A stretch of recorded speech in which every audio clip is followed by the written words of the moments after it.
Hello everyone, कैसे हो आप सब। मैं उम्मीद करता हूँ बहुत ही अच्छे होंगे, तंदुरुस्त होंगे। Welcome to Cash medical education. This is Yusuf Cash, your भाईजान। तो आज के वीडियो में हम लोग माइटोकॉन्ड्रिया के बारे में पढ़ने वाले हैं। तो आज ये बहुत ही इंपॉर्टेंट टॉपिक होते हैं यूनिवर्सिटी एग्जाम्स के लिए। तो पिछले वीडियो में हमने एक सेल सेल के टाइप्स, उसके फंक्शंस के बारे में, साइटोप्लाज्म, ये सारे चीजों के बारे में पढ़ लिया है। अगर आपने नहीं देखा है तो आप डिस्क्रिप्शन में वो लिंक डाल दूंगा, तो आप वहां से जाकर के चेकआउट कर सकते हो। तो आइए शुरू करते हैं। जो माइटोकॉन्ड्रिया है, ये ग्रीक वर्ड से आया हुआ है, जिसका मतलब माइटोस का मतलब होता है थ्रेड, और कॉन्ड्रियन का मतलब होता है ग्रेन्यूल्स। यानी जो माइटोकॉन्ड्रिया का मतलब होता है थ्रेड लाइक ग्रेन्यूल्स। तो आप यहाँ पे देख सकते हो, यानी माइटोकॉन्ड्रिया का मतलब होता है थ्रेड लाइक ग्रेन्यूल्स। जो माइटोकॉन्ड्रिया आपने शुरू से ही क्लास 8-9 से पढ़ते हुए आ रहे हो कि ये power house of the cell बोला जाता है। ये सेल को एनर्जी प्रोड्यूस करता है, इसीलिए power house of the cell बोला जाता है। तो कैसे एनर्जी प्रोड्यूस करता है? तो जो हम खाना खाते हैं उसमें जो न्यूट्रिएंट्स होते हैं वो ऑक्सीजन के प्रेजेंस में जो माइटोकॉन्ड्रिया होते हैं उसे एटीपी के रूप में कन्वर्ट करते हैं। इसीलिए ये हमारे बॉडी को इस तरह करके ये एनर्जी प्रोड्यूस करते हैं। और जो माइटोकॉन्ड्रिया होते हैं ये भी राइबोसोम्स के जैसे प्रोकैरियोटिक सेल्स और यूकैरियोटिक सेल्स दोनों में पाए जाते हैं। तो इसीलिए आप इसे यूनिवर्सल ऑर्गेनिल्स भी बोल सकते हो। जो माइटोकॉन्ड्रिया होते हैं इनके पास अपना डीएनए होता है, राइबोसोम्स होते हैं, अपने प्रोटीन्स ये बना लेते हैं। तो इसके कारण ये सेमी ऑटोनोमस ऑर्गेनिल्स भी कहलाते हैं, क्योंकि ये इंडिपेंडेंट होते हैं। 70% 70 to 80% ये इंडिपेंडेंट होते हैं। बाकी जो कुछ हेल्प होता है वो न्यूक्लियस से ये ले लेते हैं, मगर ये सेमी ऑटोनोमस ऑर्गेनिल भी कहलाते हैं। और ये बाइनरी फिजन के द्वारा अपने आप को डिवाइड कर लेते हैं। जैसे बैक्टीरिया भी होते हैं जो बाइनरी फिजन के द्वारा डिवाइड करते हैं, ठीक वैसे ही जो माइटोकॉन्ड्रिया होते हैं ये भी बाइनरी फिजन के द्वारा डिवाइड कर लेते हैं। इसीलिए कहीं ना कहीं सोचा जाता है कि जो माइटोकॉन्ड्रिया थे ये भी एक प्रोकैरियोटिक सेल्स ही थे। तो अब हम बात करते हैं कुछ माइटोकॉन्ड्रिया के अल्टरनेटिव नेम्स के बारे में। जैसे आपके भी नाम होते हैं ना, घर के अलग नाम होते हैं और पब्लिक के लिए अलग नाम होते हैं, स्कूल्स में आपके कुछ अलग नाम होते हैं और घर में कुछ अलग नाम होते हैं। ठीक वैसे ही जो माइटोकॉन्ड्रिया के भी अल्टरनेटिव नेम होते हैं। जैसे इन्हें power house of the cell बोला जाता है, power plant of the cell बोला जाता है, सेलुलर बैटरी बोलते हैं, कॉन्ड्रियोजोम बोलते हैं, बायोब्लास्ट बोलते हैं, एनर्जी फैक्ट्री, सेलुलर इंजन, ये सारे चीजों को इन्हें बोला जाता है। ये बहुत सारे नाम ये सिर्फ माइटोकॉन्ड्रिया के ही है, ठीक आपके ही जैसे। तो अब बात करते हैं माइटोकॉन्ड्रिया के डिस्कवरी के बारे में। तो ये माइटोकॉन्ड्रिया जो हमारे बॉडी के लिए बहुत ही एक पावर प्लांट है, यानी ये हमारे बॉडी को एनर्जी प्रोड्यूस करते हैं। तो इसका डिस्कवरी किसने किया था, कौन था जिन्होंने सबसे पहले माइटोकॉन्ड्रिया को देखा था? तो इसका क्रेडिट जो जाता है वो रिचर्ड अल्टमैन, जो जर्मन के थे। ये जर्मन के पैथोलॉजिस्ट थे, जिन्होंने 80-90 में माइटोकॉन्ड्रिया को डिस्कवरी किया था, और उन्होंने इसका नाम बायोब्लास्ट दिया। अब हम बात करते हैं जो ये नाम माइटोकॉन्ड्रिया कैसे पड़ा। ऑल्टमैन ने तो जब डिस्कवरी करके इसका नाम बायोब्लास्ट रख दिया, तो इसका नाम माइटोकॉन्ड्रिया किसने रखा? तो वो नाम आते हैं कार्ल बेंडा नाम के एक व्यक्ति थे, जिन्होंने 1898 में इसका नाम माइटोकॉन्ड्रिया रख दिया। आप यहाँ पे देख सकते हो। अब हम बात करते हैं साइज ऑफ माइटोकॉन्ड्रिया। क्या माइटोकॉन्ड्रिया सारे सेल्स में साइज एक ही होता है? क्या माइटोकॉन्ड्रिया का शेप भी सेम होता है, नंबर भी सेम होते हैं? जी नहीं। जो माइटोकॉन्ड्रिया होते हैं जहाँ पे बहुत ज्यादा एनर्जी चाहिए, जिस सेल को बहुत ज्यादा एनर्जी चाहिए, जैसे मसल सेल्स होते हैं उन्हें बहुत ज्यादा वर्क करना पड़ता है, तो वहां पे ज्यादा माइटोकॉन्ड्रिया होंगे, उनके साइज भी डिफर करेंगे। ठीक वैसे ही यानी फिजिकल एक्टिविटी के आधार पे, यानी जो सेल के जो फंक्शन है उसके अकॉर्डिंग से, उनके सेल के फंक्शन के बेस पे ये जो माइटोकॉन्ड्रिया होंगे उनके साइज, उनके शेप और उनके नंबर डिफर कर सकते हैं। तो जो माइटोकॉन्ड्रिया का जो एवरेज साइज होता है, जो डायमीटर होता है 0.221 माइक्रोमीटर, 0.221 माइक्रोमीटर इनका एवरेज डायमीटर होता है, और लेंथ जो होता है 1 to 4.1 माइक्रोमीटर ये लेंथ होता है। तब इनके साइज जो होते हैं, जो शेप होते हैं माइटोकॉन्ड्रिया के, ये सॉसेज शेप के होते हैं, यानी आप यहाँ पे दिखा दे रहा हूं मैं आपको। यहाँ पे देखिए जो ये माइटोकॉन्ड्रिया ये सॉसेज शेप के होते हैं, सिलिंड्रिकल शेप के होते हैं, और ये डबल मेम्ब्रेन बाउंड ऑर्गेनिल्स होते हैं। यानी माइटोकॉन्ड्रिया ऐसे ऑर्गेनिल्स है जिसमें डबल मेम्ब्रेन होता है। और इनका जो हम नंबर की बात करते हैं, तो जिस सेल में ज्यादा फंक्शन करना है, जिस सेल को बहुत ज्यादा काम करना है, वहां पे ज्यादा नंबर होंगे। जैसे मसल सेल्स, वहां पे थाउजेंड्स ऑफ माइटोकॉन्ड्रिया होते हैं। लीवर सेल्स, और कुछ सेल्स ऐसे होते हैं जहां पे कोई भी माइटोकॉन्ड्रिया नहीं होते, जैसे रेड ब्लड सेल्स, आरबीसी के पास कोई भी माइटोकॉन्ड्रिया नहीं होते, क्योंकि जो आरबीसी होते हैं इनको बहुत ज्यादा ऑक्सीजन को कैरी करना पड़ता है, जिसके लिए स्पेस चाहिए। तो इसलिए इनके पास कोई भी माइटोकॉन्ड्रिया नहीं होते, इनके पास न्यूक्लियस भी नहीं होते।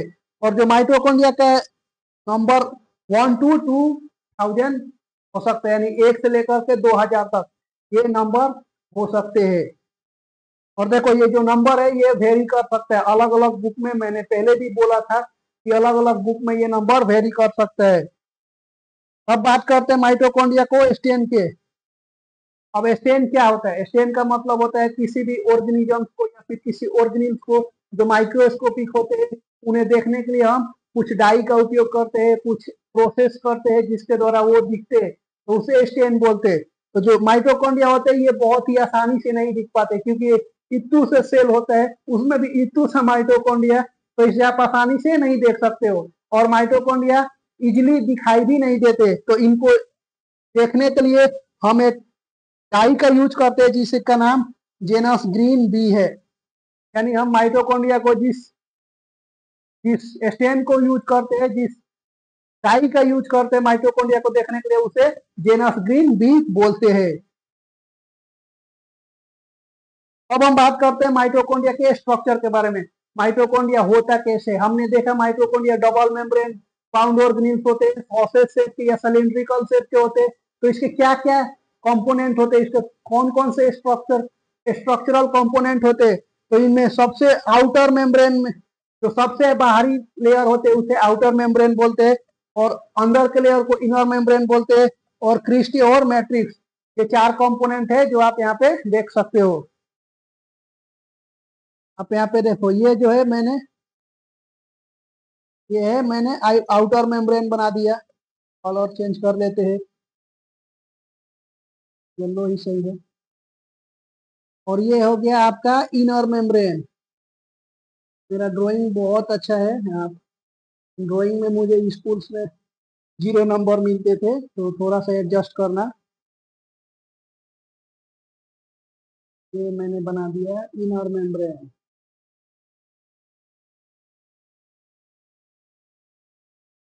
ये हो गया इनर मेम्ब्रेन, जो येलो कलर से मैंने बनाया ये है इनर मेम्ब्रेन। और ये बीच का जो स्पेस आप देख रहे हो, ये बीच का स्पेस, इसे बोलते हैं इंटर मेम्ब्रेनस स्पेस।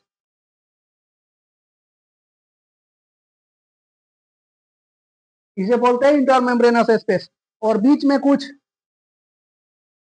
ऑर्गेनिल्स भी होते, कुछ यहाँ पे डबल स्ट्रैंडेड डीएनए हो गया,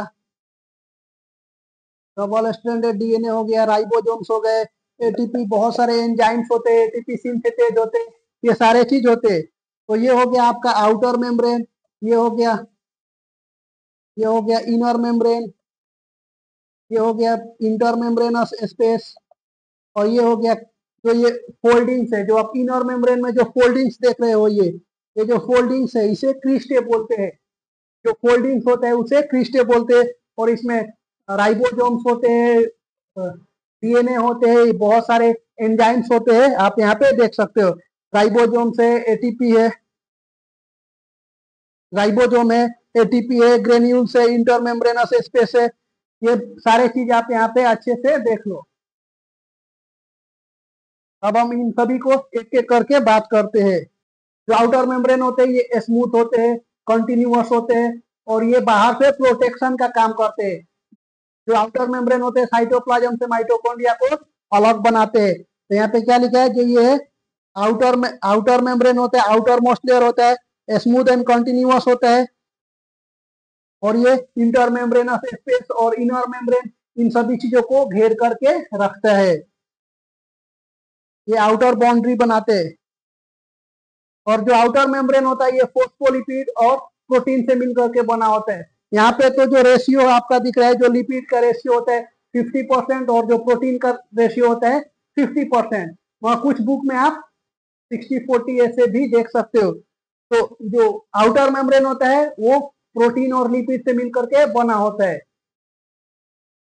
और इसमें पोरिन्स होते हैं, कुछ प्रोटीन चैनल्स होते हैं जो जिसके द्वारा जो मॉलिक्यूल्स है वो अंदर बाहर कर सकते हैं। जो इसमें आउटर मेम्ब्रेन में कुछ एंजाइम्स पाए जाते हैं जैसे acetyl co synthetase,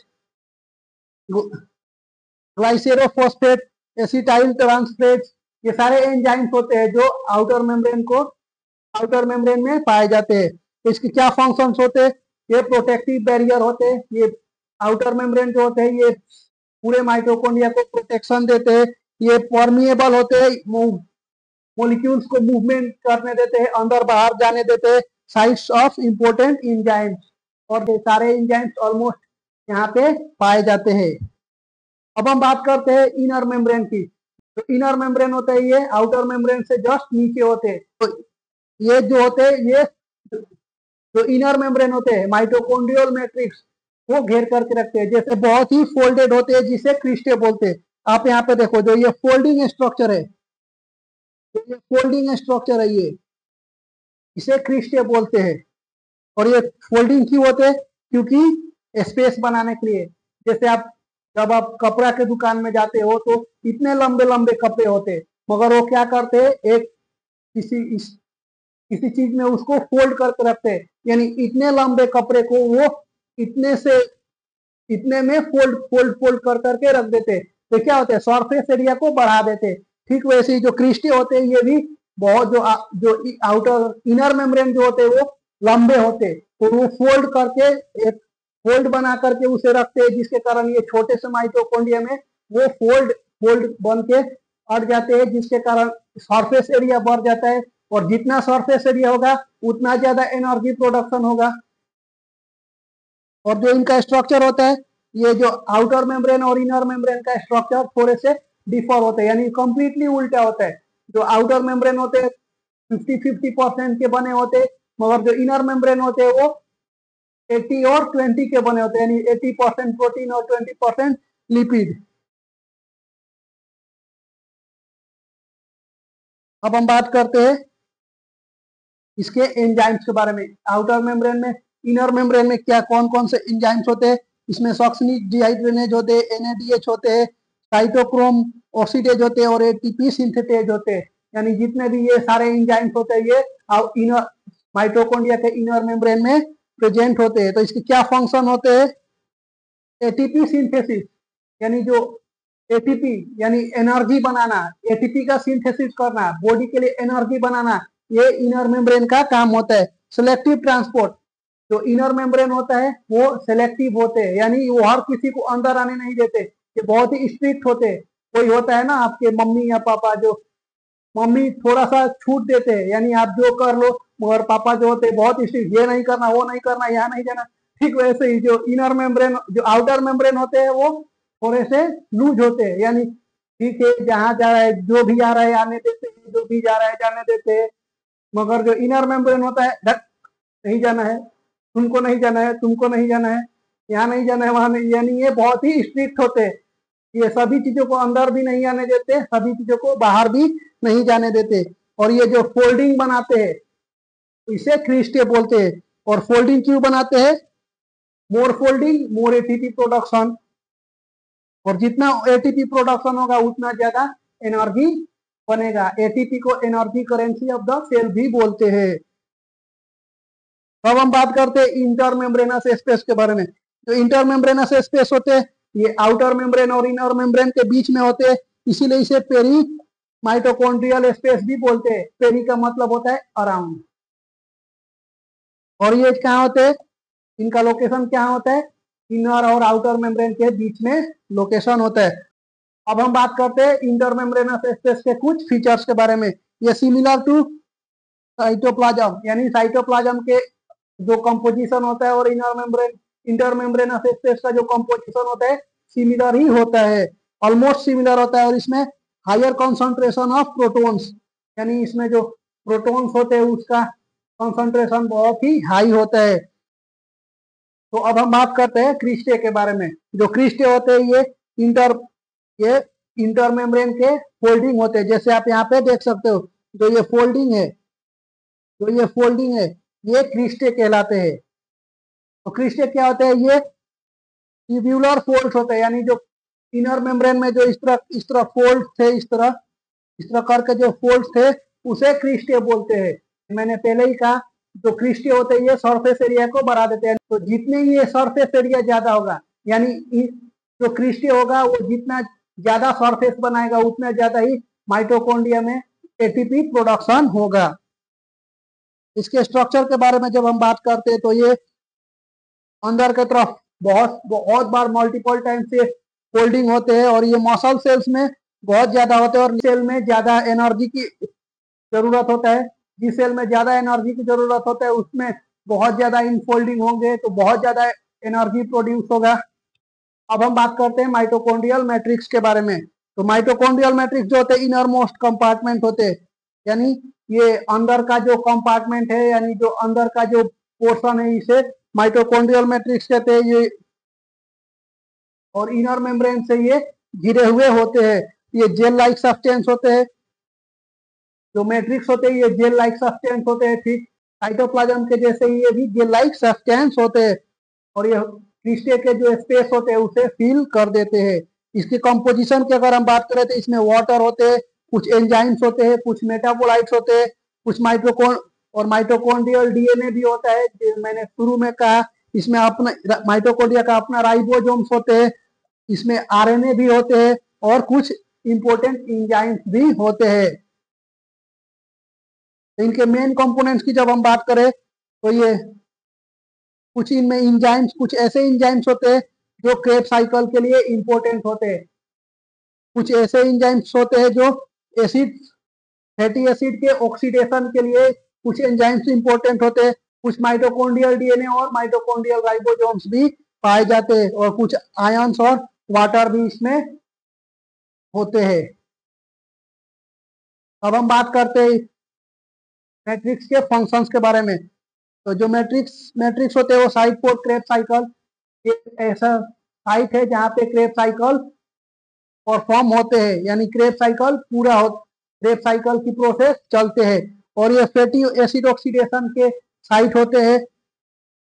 mitochondrial DNA और माइटोकॉन्ड्रियल राइबोसोम से यहाँ पे मिलते हैं, और ये मेटाबॉलिज्म को सपोर्ट करते हैं, जिससे एनर्जी प्रोड्यूस होता है। तो अब बात करते हैं यहाँ पे आप सेम वही है जो माइटोकॉन्ड्रिया के जो फंक्शन है, मैंने सभी एक एक करके माइटोकॉन्ड्रिया के सारे पार्ट्स के अलग अलग फंक्शंस मैंने बता दिए। तो यहाँ पे भी कुछ ओवरऑल जो माइटोकॉन्ड्रिया का फंक्शन होता है, एनर्जी प्रोडक्शन में, एटीपी सिंथेसिस में, रोलिन एपोप्टोसिस, प्रोग्राम सेल डेथ यानी सेल डेथ होता है, उसमें भी इनका फंक्शंस होता है। कैल्शियम के स्टोरेज में इनका फंक्शंस होता है, और डिटॉक्सिफिकेशन में भी इनका फंक्शन होता है। तो आज की वीडियो में इतना ही। अगर आपको, मैं उम्मीद करता हूँ आपको ये वीडियो पसंद आया होगा। तो अगर आपको ये वीडियो पसंद आए तो आप हमारे चैनल को लाइक करना, सब्सक्राइब करना, अपने दोस्तों को भी शेयर करना, और किस टॉपिक पे आपको वीडियो चाहिए हमें कमेंट में जरूर बताना।